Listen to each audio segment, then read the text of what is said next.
Welcome dear rockets, कैसे हैं आप सभी। आज हम आपके लिए एक मूवी लेकर आए हैं, उसका नाम है टू ब्लू स्ट्रिप्स। ये टीनेजर से गुजर रहे एक लड़के और लड़की की कहानी है जो एक रोज मोबाइल की छीना झपटी में इतने करीब आ जाते हैं कि उनके बीच की सारी सीमाएं टूट जाती है। और आफत तो तब आती है जब कुछ ही सप्ताह के बाद लड़की का प्रेगनेंसी टेस्ट पॉजिटिव आता है। दोस्तों, कहानी की शुरुआत एक स्कूल की क्लास से होती है। दारा और बीमा दोनों इसी क्लास में पढ़ते हैं। उन दोनों के बीच इतनी अच्छी केमिस्ट्री है कि पूरी क्लास में उन दोनों के बीच अफेयर का शक है सभी को। अब एक दिन की बात है, स्कूल खत्म हो जाने के बाद दारा बीमा को अपने घर लेकर जाती है। उसके पापा का एक रेस्टोरेंट होता है और उसकी मम्मी भी कामकाजी होती है। ऐसे में उस वक्त घर पर कोई नहीं होता तो वो बीमा को अपने कमरे में लेकर आती है। वहाँ वो दोनों खूब मस्ती करते हैं, एक दूसरे के ऊपर गिरते भी है। इसी बीच दारा अपना मेकअप बॉक्स उठाकर बीमा का मेकअप करती है। एंड बीमा इतना फनी दिख रहा होता है कि दारा उसके साथ अपनी सेल्फी लेकर कोसवरा होता है कि तुमने ये क्या कर दिया। वो उसे सब कुछ करने के लिए मना करता है और इसी वजह से वो उसका फोन छीनने की कोशिश करता है। लेकिन दोस्तों, दारा बड़ी सफाई से अपना फोन उसके हाथ में आने से बचाती रहती है। अब होता यह कि ये छीना झपटी कब इस तरह बदल जाती है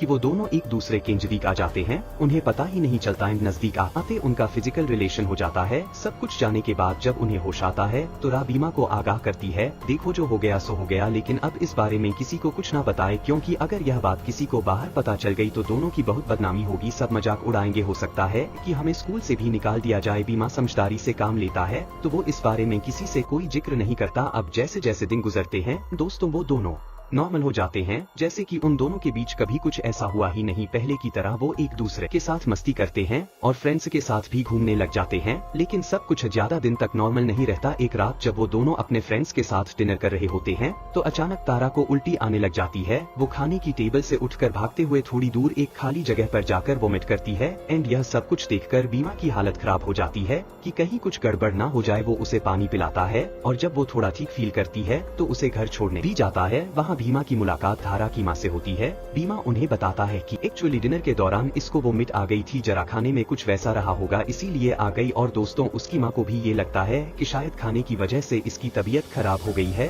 तो वहाँ पर थोड़ी देर रहने के बाद बीमा उनसे घर जाने की इजाजत मांगता है। लेकिन दोस्तों, जिस तरह वो बोल रहा होता है उसके हाव भाव देखकर दारा की माँ को कुछ शक होता है। वो दारा से पूछती है, क्या तुम बीमा को डेट कर रही हो? तो दारा बड़ी लापरवाही से कहती, नहीं, वो मेरा केवल दोस्त है। अब दोस्तों, दारा घर के अंदर आ जाती है तो वो बीमा को मिस करते हुए अपनी छोटी बहन के साथ कुछ अजीबोगरीब हरकतें करती है। उसकी बहन को लगता है शायद आरा के पीरियड्स चल रहे हैं इसलिए वो ऐसा कर रही है। लेकिन तभी दारा को याद आता है कि इस महीने तो उसे पीरियड्स हुए ही नहीं और अब उसका दिमाग घूम जाता है, आखिर आए क्यों नहीं पीरियड्स। उसे शक होता है कि कहीं मैं प्रेग्नेंट तो नहीं हूँ और यह सोचकर वह घबरा जाती है। उसकी हालत खराब। फिर अपना शक दूर करने के लिए वह प्रेगनेंसी टेस्ट करती है। अब बाथरूम में जाकर जब यूरिन सैंपल के जरिए प्रेगनेंसी टेस्ट करती है, पॉजिटिव आता है। दोस्तों, पॉजिटिव यानी वह मां बनने वाली है। और यहाँ से कहानी एक नया ट्विस्ट ले लेती है। दोस्तों, बने रहिएगा। रा की उम्र अभी केवल 16 साल की है। अभी तो उसकी पढ़ाई तक पूरी नहीं हुई है। उसे अभी फ्यूचर बनाना है, अपने सपने पूरे करने हैं। यह सब कुछ सोचकर परेशान हो जाती है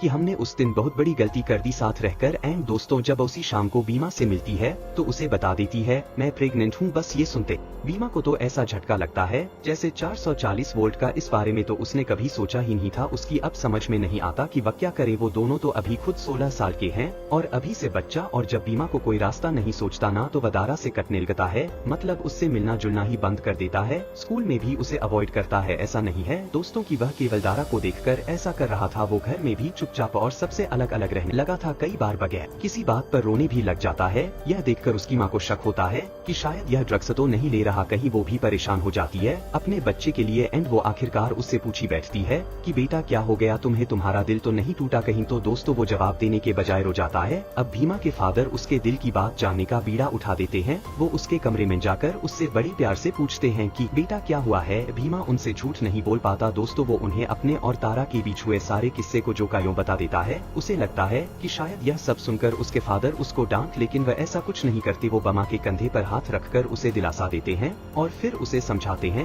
बेटा तुम दारा को अवॉइड करके ठीक नहीं कर रहे हो, इसे उसका हर्ट फील हो रहा होगा। एक काम करो, इसी वक्त जाकर दारा से माफी मांगो तुम। बीमा भी दोस्तों बगैर किसी आर्गुमेंट के उनकी बात मान लेता है और तुरंत स्कूटर लेकर दारा से मिलने उसके घर पहुंच जाता है। वहां वो दारा से माफी मांगता है और उसे अबॉर्शन करवाने के लिए कहता है। वो कहता है देखो इसी में हमारा और सबका भला है, लेकिन दोस्तों आगे कुछ कहता इससे पहले दारा गेट बंद करके चली जाती है। अगले दिन भीमा अपने मोहल्ले के बाहर कुछ लड़कों के साथ बैठा होता है। वहां अचानक वो उनसे किसी अबॉर्शन क्लिनिक का पता पूछता है। तो दोस्तों इस पर उसके दोनों दोस्त उसे थोड़ी टेढ़ी नजरों से देखते हैं, बोलते हैं भाई क्या गड़बड़ी हो गई क्या कुछ, लेकिन वो बात को संभालते हुए कहता है कि नहीं एक स्कूल प्रोजेक्ट करना है जिसके लिए मुझे किसी अबॉर्शन क्लिनिक का विजिट करना है भाई, इसीलिए पूछ रहा हूँ। अगले दिन बीमा दारा से मिलता है और उसे समझा बुझाकर अपने साथ अबॉर्शन क्लिनिक लेकर आता है, लेकिन वहाँ का माहौल देखकर दारा वहाँ कुछ देर भी खड़ी नहीं रह पाती, तुरंत भाग जाती है। बीमा उसके पीछे पीछे जाता है तो उसे साफ मना कर देती है वह कि देखो हम इस बच्चे को नहीं गिराए, और जब भीमा उस पर प्रेशर बनाने की कोशिश करता है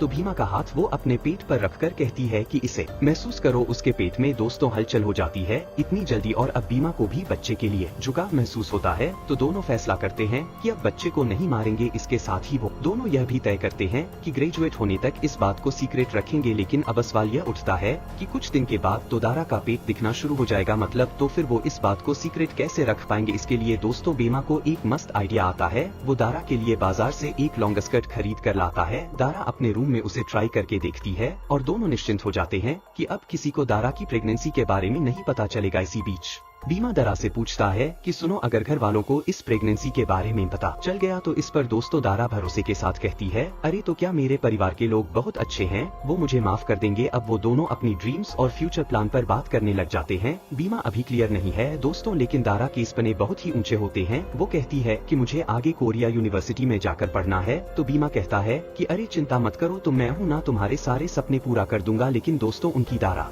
की प्रेगनेंसी सीक्रेट रखने की सारी ग्राउंड में बैठी दारा अपने और बच्चे के बारे में सोच रही होती है। तभी एक फुटबॉल आकर उसके सिर पर लगती है और वो वहीं पर बेहोश कुछ ही दूरी पर भीमा खड़ा होकर ये देखकर उसके पास आता है। वो उसे उठाने की कोशिश करता है तो इसी बीच स्कूल का स्टाफ भी उसकी मदद करने के लिए वहाँ आता है। भीमा उससे पूछता है क्या तुम ठीक हो ना, लेकिन दारा को अपने से ज्यादा अपने बच्चे की चिंता होती है और वो गलती से इस चिंता का जिक्र कर देती है। दोस्तों वहाँ पर बस जैसे दारा के मुंह से बात निकलती है एना बीमा का चेहरा देखने लायक होता है, लेकिन अब तो तीर कमान से छूट चुका था। दारा के मुंह से उसके बच्चे की बात सुनकर सभी चौंक जाते हैं और ये खबर स्कूल में पूरी आग की तरह फैल जाती है। प्रिंसिपल से लेकर स्टाफ और स्टूडेंट तक सब जान जाते हैं कि दारा प्रेग्नेंट है। तो अब दारा को उठाकर फर्स्ट रूम में लाया जाता है। वहीं प्रिंसिपल दारा के खुलासे से बिल्कुल शॉक में होते हैं। वो उन दोनों के माँ बाप को अपने ऑफिस में बुलाते हैं। वहाँ दारा के फादर तो बीमा को देखकर बिल्कुल आग बबूला हो जाते हैं। वो उसका कॉलर पकड़कर उसे धमकाते भी हैं। साथ ही दारा से पूछते हैं कहीं इस बीमा ने तुम्हारे साथ जबरदस्ती तो नहीं की। दारा सिर झुकाए बैठी रहती है। औरत भी बीमा आगे बढ़कर उसके फादर से कहता है मैं दारा का ख्याल रखूंगा और स्कूल खत्म होने के बाद उससे शादी भी कर लूंगा। उसकी बातें सुनकर तो दारा की मदर का पारा भी हाई हो जाता है।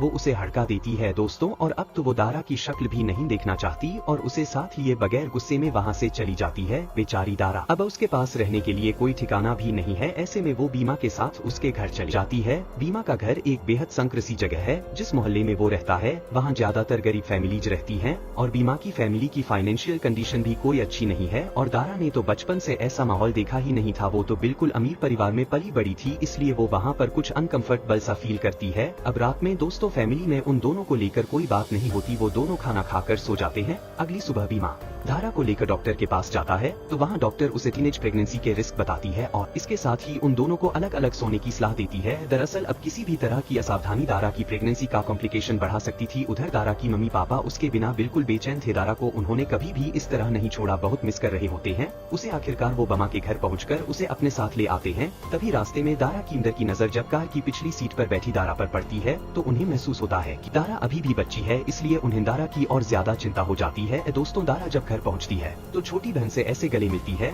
जैसे दोनों कई सालों से ना मिले हो। अब दारा की बहनों से बताती है कि तुम्हारे घर से जाने के बाद अंकल आंटी आए थे, वो तुम्हारे बेबी को अडॉप्ट करना चाहते हैं। मॉम डैड भी इसके लिए तैयार हैं क्योंकि उन्हें लगता है कि तुम अभी छोटी हो और बच्चे को संभाल नहीं पाओगी। नारा को दोस्तों यह सुनकर बड़ा गुस्सा आता है। वो अपनी मॉम से बहस करती और किसी भी कीमत पर अपने बच्चे को किसी और को देना नहीं चाहती। यहाँ भीमा की फैमिली तक यह बात पहुँच जाती है कि रा के मॉम डैड उसके और भीमा के बच्चे को दारा के आंटी अंकल को देना चाहते हैं। तो दोस्तों भीमा की फैमिली वाले भी इससे बहुत चिंतित हो जाते हैं कि क्या करे, वो खुद उस बच्चे को रखना चाहते हैं वैसे, क्योंकि आखिरकार वो केवल दारा का ही बच्चा नहीं है। इस पर बीमा का भी बराबर हक है। उनके बीच बच्चे को लेकर चर्चा चल रही होती है। तभी बमा की बड़ी बहन भी वहाँ पर आती है। उसे भी बीमा के कांड के बारे में पता चल जाता है और वो रोते करते हुए बीमा से कहती है कि स्टूपिड तो ने ये क्या कर डाला, और साथ ही उसे अपने बैग से मारती भी है। दोस्तों तो इसी बीच बीमा का परिवार तय करता है कि वह दारा के घर जाकर बच्चे को रखने के लिए उसके पेरेंट्स से बात करेंगे और अगली सुबह बीमा और उसका पूरा परिवार तैयार होकर दारा के यहाँ पड़ जाता है। लेकिन दारा की मॉम को बीमा या उसके परिवार वालों की शक्ल तक पसंद नहीं होती। वो उन्हें अवॉइड करने के चक्कर में वहाँ से जल्दी निकल जाना चाहती है। जोर देने पर उन्हें रुकना पड़ जाता है। दोस्तों फाइनली यहाँ पर दोनों फैमिलीज दारा और बीमा के बारे में डिस्कस करते हैं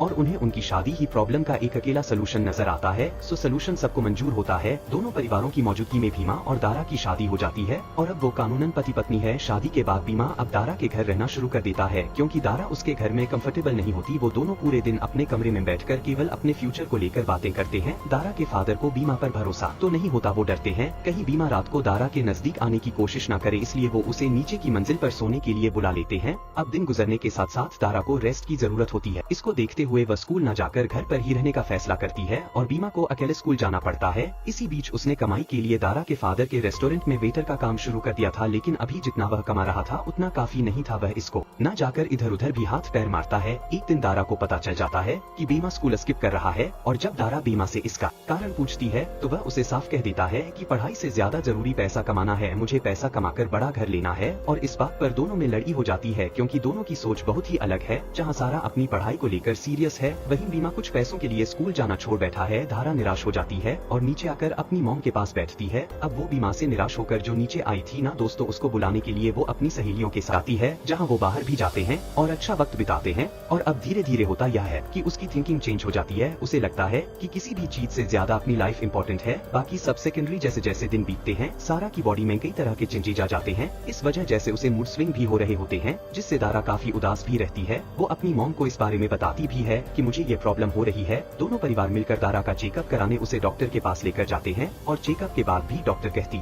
है हाँ दारा की सारी रिपोर्ट नॉर्मल है और दारा के भीतर जो बच्चा पल रहा है वो लड़का है। साथ ही दोस्तों वो दारा के लिए कुछ प्रिस्क्रिप्शन भी लिखती है और कुछ इंस्ट्रक्शंस भी। इधर दारा के अंकल आंटी उसके घर आने वाले होते हैं क्योंकि दारा की डिलीवरी बहुत ही नजदीक है और दारा को भी दोस्तों यह बात पता है। वो विमा से मिलती है और कहती है अब हमें ये डिसाइड करना होगा कि यह बच्चा अंकल आंटी को देना है या नहीं। जल्दी अंकल आंटी भी घर पर आ जाते हैं। वो सब ड्राइंग रूम में बैठकर बच्चे के बारे में बात करते हैं। अब बीमा तो अपने बच्चे को अपने पास रखना चाहता है, जबकि दारा इसके लिए तैयार नहीं है, तो वो उसे अपने अंकल आंटी को देना चाहती है। इतना ही नहीं दोस्तों, अब वो बीमा को भी डाइवोर्स देना चाहती है ताकि वह बच्चा और बीमा उसके करियर में रुकावट ना बने और वो कोरिया जाकर अपनी आगे की पढ़ाई कर पाए। बीमा के लिए यह सुनना काफी झटका भरा होता है, लेकिन वो उसे शो नहीं करता कि वो कितना नाराज है, कितना उदास है। काफी सोच विचार के बाद दारा और उसकी फैमिली तय करती है कि बच्चे को अंकल आंटी को देना ही ठीक होगा। लेकिन भीमा अपनी बात पर अड़ा रहता है। दारा को भी मनाने की कोशिश करता है कि समझ लो मेरी बात। उससे कई बार रिक्वेस्ट करता है कि देखो ऐसा मत करो। आखिर भीमा के बार बार प्रेशराइज करने से दारा परेशान हो जाती है, तो वो अपनी मॉम से कहती है मैं अंकल आंटी को ये बच्चा नहीं दूंगी। और दोस्तों अब वो दिन भी आ जाता है जब दारा की डिलीवरी होती है। वो एक अच्छे लड़के को जन्म देती है, लेकिन बच्चे के जन्म के साथ ही दारा को कुछ कॉम्प्लिकेशंस भी हो जाते हैं, जिससे उसका ऑपरेशन करना पड़ता है। और इसी बीच बीमा को बहुत गृह सदमा लग जाता है। फिल्म के आखिरी सीन में दारा की फैमिली को उस बच्चे को बीमा और उसकी फैमिली के सुपुर्द करता दिखाया जाता है। दारा बीमा को डाइवोर्स दे देती है और आगे की पढ़ाई के लिए कोरिया चली जाती है। हालांकि कार में जाते हुए उसकी आंखों में आंसू साफ देखे जा सकते हैं। दोस्तों 2019 में रिलीज हुई इस मूवी को इसके बोल्ड सब्जेक्ट की वजह से खूब पसंद किया गया था। वैसे आपको क्या लगता है, क्या दारा ने बिल्कुल सही डिसीजन लिया? क्या बच्चे को रखने का बीमा का फैसला बिल्कुल सही था? कमेंट करके बताइए, क्योंकि आप तो स्मार्ट हैं।